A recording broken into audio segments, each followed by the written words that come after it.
Si algún alumno que no lo hace leyera el perfil de salida, no se matricularía. Entonces, cuando se van a matricular, preguntan, ¿y esto me garantiza un empleo?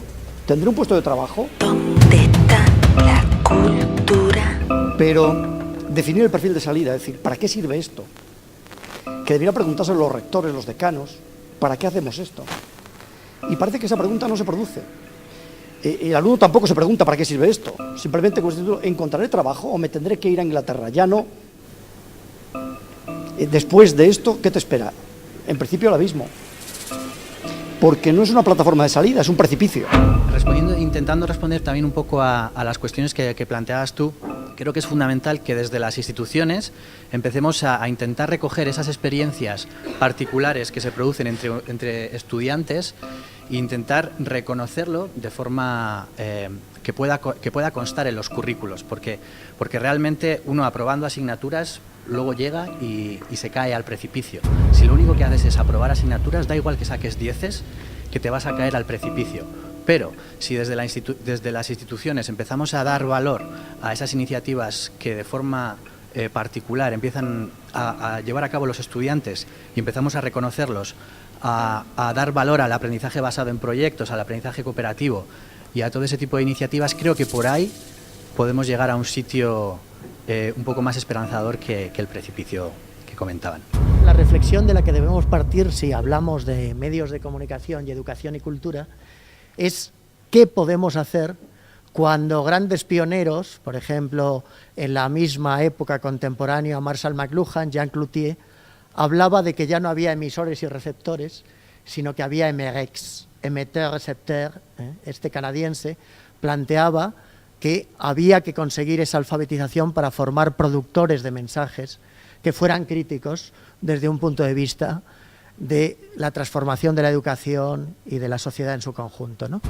Entonces, a mí me gustaría que planteáramos ese antes y ese después.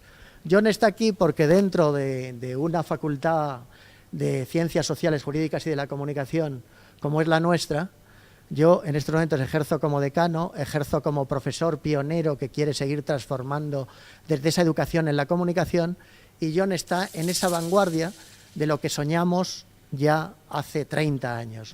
Educación bastarda se produce dentro del matrimonio universitario, pero no está reconocido por la institución. Y además es producto de la promiscuidad intelectual que se produce, ¿no?, de los estudiantes al margen de los temarios que dan los profesores, ¿no? Fundamentalmente lo que procuro es que las experiencias educativas sean reales y sean de verdad. Lo que quiero es que cada vez que vayamos a clase se produzca un acontecimiento creativo y que el hecho simplemente de ir a clase ya sea algo provechoso, algo creativo en sí mismo. Aquí está John porque con 25 años de diferencia entre alguien que se considera pionero como yo, hubo muchos pioneros mucho antes. Ese curso de lectura de imagen y medios audiovisuales formó en los años 80 a más de 10.000 profesores de todos los niveles educativos, a los que se les planteaba cómo utilizar los medios para servir a la comunicación del ser humano, para aprender los lenguajes, las técnicas y las formas de aprovechamiento social, educativo y cultural de lo tecnológico. En los años 50 del siglo XX hubo un señor que se llamaba Antoine Vallée, que hablaba ya de un concepto que era el langage total, el lenguaje total. Alguien que decía, a partir del cine, a partir de los medios sonoros, estamos cambiando el concepto de alfabetización y ya no podemos hacer una alfabetización en la lectoescritura, tenemos que plantear una alfabetización de la población para formar ciudadanos críticos que a partir de los medios de comunicación consigan transformar la sociedad. ¿Qué sucede? Que estamos viendo tecnología sin contenido, que estamos teniendo más recursos tecnológicos que nunca y estamos haciendo generalmente grandes tonterías con esos medios y sin embargo hay personas que vuelven a ser pioneros en la época actual y tienen una preocupación por transformar la educación y por transformar la sociedad.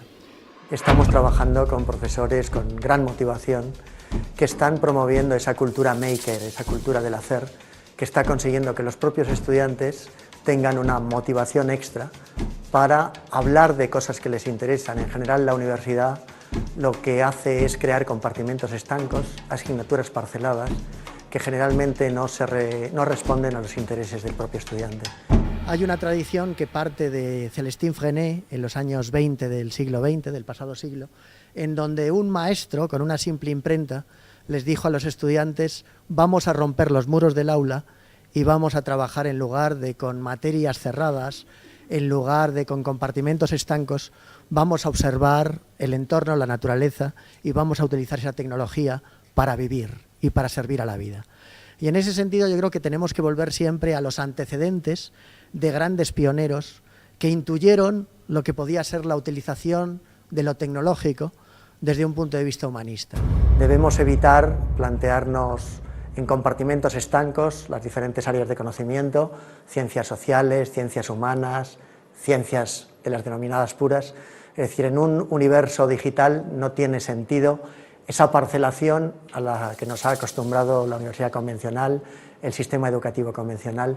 Yo creo que este foro es fundamental para realizar un intercambio de ideas, para intentar abordar cuáles son los problemas de máxima vigencia en estos momentos dentro del panorama que vincula cultura, educación y tecnología, y para apuntar por dónde van a ir los tiros en el futuro, ¿no? Me parece que es el de las humanidades digitales, ¿no? Yo quiero compartir con vosotros, descubrí el Instituto del Futuro, que es un instituto que está en Palo Alto, en California. Me fascinó un estudio que tenían que se llamaban 10 habilidades para el trabajo del futuro. Hablaban de un mundo globalizado, de un mundo en el cual las máquinas inteligentes iban a tener una presencia muy fuerte.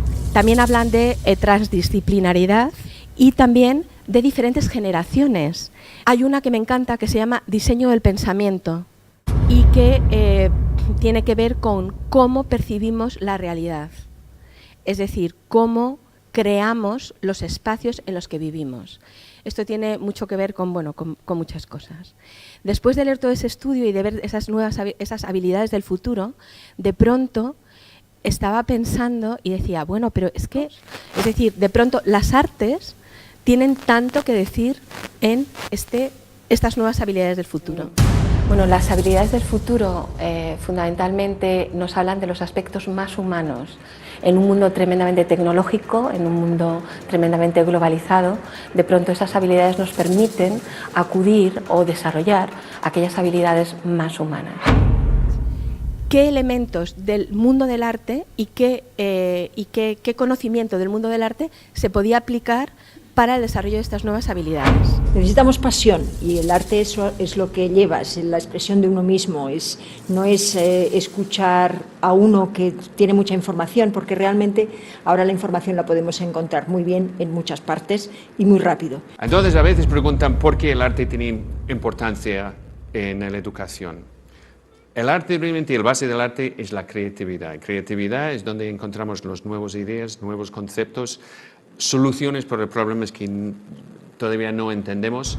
Lo que necesitamos son compartir experiencias y no de uno que sabe a otro sino como compañeros, integrando, digamos, el alumno en lo que es su proceso de pensamiento para que desarrollar su criterio y cuando salga de ahí, de ese lugar seguro donde es esos espacios de formación, para desarrollar la pasión, que mejor que el audiovisual, que mejor que sentirse protagonista y que mejor que estudiar pues de técnicas, tanto teatrales como audiovisuales, para poder comunicar aquello que uno lleva y aquello que quizás no está bien formado, pero que con un poquito de técnica se puede comunicar absolutamente mejor.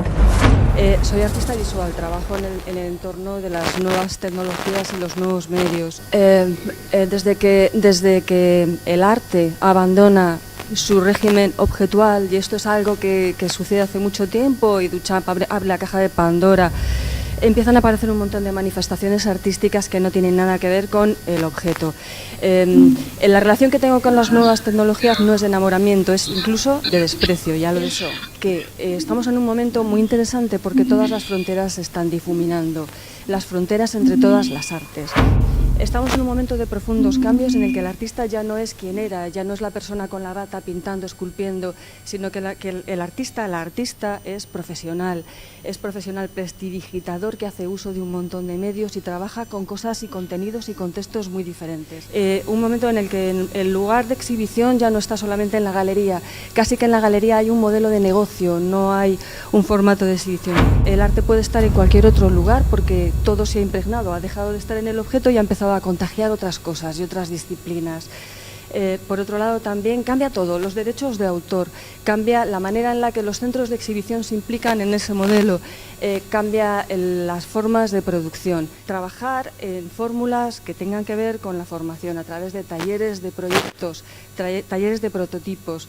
La idea de prototipo es una idea de esperanza, donde no hay fracaso. Es decir, todo está abierto. Es un momento en el que nos podemos permitir fallar porque estamos en estado beta, en estado esperanzador. El propósito de estos talleres es mezclar a gente con perfiles muy diferentes. ¿Qué ha sucedido? Se han afectado, que se han contagiado. Una de las personas que asistió a uno de los últimos talleres decía: es como si se me hubiera abierto el tercer ojo o un ojo adicional, y es que puedo pensar las cosas de una manera y desde un lugar distinto al que yo suelo hacerlo habitualmente y al que me han enseñado. Y lo estoy haciendo además en un contexto en el que no tengo presión y en el que sé que no voy a tener que competir con la persona que me acompaña y no voy a obtener una calificación. Lo hago porque deseo incorporar este conocimiento a mi vaga. ¿Por qué es importante el arte? Que yo lo llamaría expresión artística, porque es diferente para mí hablar de arte que implica una profesionalización o una tendencia a profesionalizarse y la necesidad humana de expresarnos artísticamente, que eso es muy importante y eso es lo que nosotros en nuestra escuela pretendemos. No pretendemos crear niños que vayan a ser artistas, sino que más allá de que lo sean o no, toda esa formación artística que trabaja con la percepción, con la creatividad, con la movilización, el control nervioso, el aprendizaje de texto, etcétera, por sí mismo es una formación integral que va a servir para cualquier materia. ¿Por qué de 0 a 3 años se aprende tanto y hay tanta apertura y después nos adormecemos en este sistema educativo? Hay una aportación que hizo Boris Cyrulnik que a mí me parece maravillosa, que es: cuando el niño de meses señala algo, ¿quién está formando parte de esa escena, de ese cuadro que es teatral? El dedo, el objeto al que señala, pero hay algo más, que es la base de la simbolización, y es el que ve, el que está mirando. Es decir, tiene que haber una figura de apego, una figura del mundo emocional o afectivo que hace que ese niño desee señalar y quiera conocer ese objeto. Y lo que pasa después en la educación es que no existe a quién señalar generalmente el objeto. Digamos que en un equilibrio educativo tiene que haber un proceso de adaptación, pero también de asimilación. Y ha habido una descompensación total. Y ahí podemos hablar de tecnología o de cualquier aprendizaje, me daría igual para lo que quiero transmitir. Es decir, por una parte se ha desarrollado mucho la adaptación al medio y el adolescente y el niño termina memorizando contenidos que no le interesan, vaciados de su propio misterio, de su inconsciente, de su emoción, etcétera. Y por otra parte se están empezando a hacer mediciones de rendimientos educativos donde el alumno tiene que asimilar, pero no lo ha hecho suyo. Y eso está pasando generalmente con un lenguaje como es el tecnológico, que no les da tiempo a hacer lo suyo, que no pueden dosificar y que no pueden hacer suya y hacerla dentro de su propio yo. Falta la mirada de ese otro, ya sea aprendiendo el ordenador, mirando con ellos la televisión, la figura del que mira. Bueno, el objetivo de Habitata, que es tratar de poner en valor el conocimiento que tienen los jóvenes y las tecnologías de cara a los aprendizajes que suceden en el aula. Se trata de que interactúen con la población de su entorno y buscar alternativas de aprendizajes utilizando ese conocimiento que tienen adquirido en la utilización de las tecnologías y construir narrativas con ellas para interactuar con el contenido y aprender a través de ese proceso. Y lo que queremos es explorar los hábitats humanos, mentales y territoriales, pero desde el ámbito educativo, con jóvenes de bachillerato. Entonces hemos diseñado un proyecto también participativo en el que lo que queremos es que las decisiones las tomen ellos y que sean ellos los que interaccionen con el territorio y con las personas que habitan los territorios para construir su propio aprendizaje en relación al medio. Entonces el proceso se articula poniendo en relación a estos jóvenes con el tejido educativo, social e institucional del municipio. Lo vamos a hacer en el municipio de Portugalete en marzo-abril. Entonces hacemos unas sesiones previas en las que lo que queremos es conocer las inquietudes que tienen los educadores y el tejido social, ¿no? Y a partir de ese proceso y de la detección de las inquietudes que puedan tener los profesores e incluso las dificultades que puedan tener a la hora de transmitir conocimientos, bueno, recogerlas, planteárselas a los jóvenes, que ellos las valoren, que las analicen y que luego decidan en lo que quieren trabajar. O sea que es un proceso participativo, pero hay alguien que toma la decisión y son los propios implicados, ¿no? Un comentario muy relacionado al storytelling y a la comunicación que salió por allí.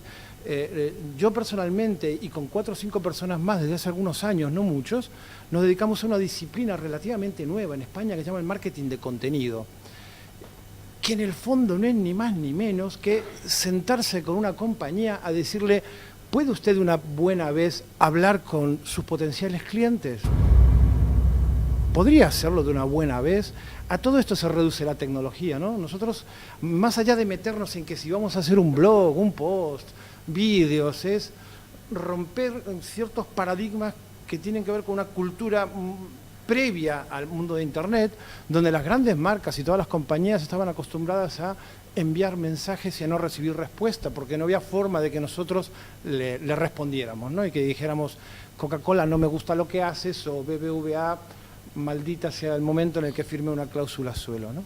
En esto que hoy por hoy hay una o dos universidades que son, bueno, escuelas de negocios que están empezando a dar formación en esto que algunos llaman marketing de contenido. Mi experiencia, la de muchos, es que hemos tenido que ser, digamos que autodidactas. No sé si es bueno o malo eso, ¿no? Pero es cierto que cuando encontramos que cómo nos formamos o cómo aprendemos, lo que hemos hecho es ponernos a hacer. Lo que se hace a los jóvenes es que se camuflen de persiana en lugar de poder participar en las clases. ¿Dónde está la cultura? ¿Dónde está la aventura?